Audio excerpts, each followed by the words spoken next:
বজবজের পূজালিতে এক বিজেপি কর্মীকে মারধরের অভিযোগ তৃণমূলের বিরুদ্ধে। বিজেপি কর্মী ধীমান মণ্ডলের অভিযোগ, তারা বিজেপির পোস্টার লাগাচ্ছিল। সেই সময় পৌরসভার 3 নম্বর ওয়ার্ডের প্রাক্তন কাউন্সিলর চিন্ময় বাড়ুই তাদের গিয়ে গালিগালাজ করে। এরপর বিজেপি কর্মীরা সেখান থেকে 4 নম্বর ওয়ার্ডে গিয়ে বিজেপির পোস্টার লাগাচ্ছিল। এরপরে পূজালির পৌরপ্রধান তাপস বিশ্বাস, মাহফুজুর রহমান এবং চিন্ময় বাড়ুই এসে তাদেরকে মারধর করে। ধীমান মণ্ডলের আরও অভিযোগ, তাকে বন্দুকের বাট দিয়ে মারা হয়। এরপর তিনি অজ্ঞান হয়ে যান। তারপর তাকে পূজালি থানায় দিয়ে আসে তৃণমূলের লোকজনেরা। এরপরেই পূজালি থানার পক্ষ থেকে এই বিজেপি কর্মীকে প্রাথমিক চিকিৎসা করানো হয়।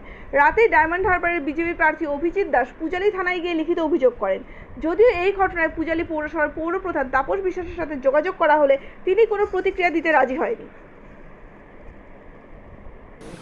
আমরা আজকে পূজালি বজবজ 2 মণ্ডলের সমস্ত জায়গায় পোস্টার করছিলাম এবং ওখানে যে 3 নম্বর ওয়ার্ডের কাউন্সিলর, সে আমাদের ওখানে ওয়ার্ডে যখন প্রচার করছিলাম, কি নাম, চিন্ময় বাড়ুই, এসে আমাদের যথারীতি উত্তক্ত ভাষায় বলে যে এখানে আমার ওয়ার্ডে কেন ঢোকা যাবে না, এই সমস্ত বলে আমাদেরকে উত্তক্ত করে। আমরা চলে আসি ওখান থেকে।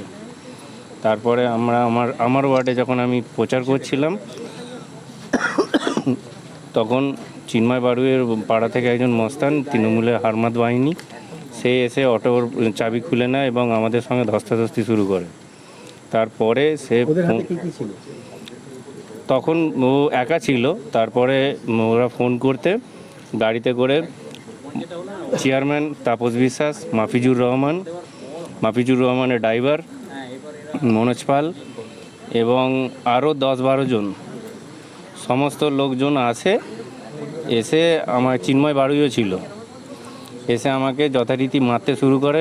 মেরে আমাকে সেন্সলেস করে দেয়। আমি বুঝতে পারি যে আমাকে বন্দুকের বাঁট দিয়ে মারা হয় এবং আমি সেন্সলেস হয়ে যেতে আমাকে পেটে বুকে লাথি মারে।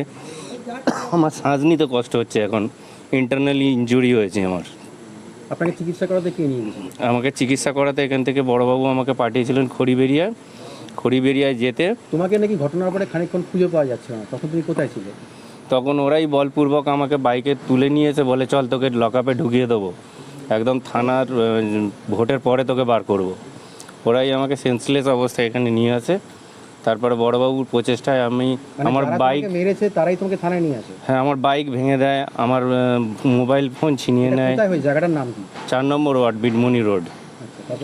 তারপরে আমাকে ওখান থেকে বাইক ভেঙে দেয়, আমার মোবাইল ছিনিয়ে নেয়। এখানে আনতে বড়বাবু আমাকে চিকিৎসা করতে পাঠায়।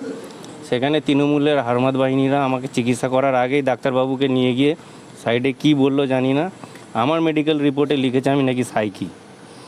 আমি একজন নমশুদ্ধ পরিবারের ছেলে, আমাকে যাচ্ছে তাই ভাষায় গালাগালি দিয়েছে, আমার জাত তুলে নিয়ে কথা বলা হয়েছে এবং আমার মা বোনকে ধর্ষণ করা হবে এই বলেছে। আপনারা থানায় অভিযোগ করলেন? আমি থানায় লিখিত অভিযোগ করেছি। এবার দেখি প্রশাসন কি ব্যবস্থা নেয় ওদের সম্পর্কে, যেহেতু ওরা খুবই প্রভাবশালী। তুমি কি ভয়ে আছো? ভয় এবং সন্ত্রস্ত তো অবশ্যই আছে, আমার এলাকায় সবাই আছে। তুমি কি চাইছো? আমি চাইছি ন্যায় বিচার। আমি শুধু পিছিয়ে পড়া বর্গ থেকে বলে কি আমার প্রতি এত অবিচার হবে? আগামী দিনে আমার উপর ফের আক্রমণ হতে পারে, এর দায়ভারটা কে নেবে?